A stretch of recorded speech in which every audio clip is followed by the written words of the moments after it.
Hi everyone. నేను రీసెంట్గా ఫ్లిప్కార్ట్లో డ్రెస్ తీసుకున్నాను. అంటే కాంబో సెట్ అంటే ప్యాంటు టాప్ ఇస్తాడు, కానీ దీని 3 పీస్ సెట్ అనమాట. 2 టాప్స్ ఒక ప్యాంట్ ఇచ్చాడు. Pure cotton. చాలా బాగుంది క్వాలిటీ అయితే.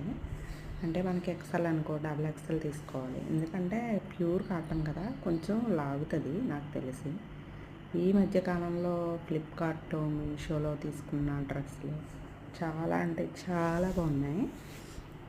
దాంతో మనకి 500లో వచ్చేస్తుంది అనమాట. మనం డైలీ వేర్కి చాలా బాగుంటాయి, బయటికి వేసుకెళ్ళడానికి కూడా చాలా బాగుంటున్నాయి. మనం చూస్తుంటే మీషో, ఫ్లిప్కార్ట్ సరిపోద్ది మన షాపింగ్ కనిపించేలా ఉన్నాయి డ్రెస్లో. చాలా అంటే చాలా నచ్చాయి నాకు. మీకు కూడా నచ్చితే మీరు కూడా తీసుకోవచ్చు. ఫ్లిప్కార్ట్, మీషో చాలా బాగుంటున్నాయి రెండిట్లో కూడా. దీనికి హ్యాండ్ వర్క్ కూడా ఇచ్చాడు, చాలా బాగుంది. 3/4 హ్యాండ్స్. నేను పిక్ కూడా షేర్ చేస్తున్నాను, కావాలంటే తీసుకోవచ్చు.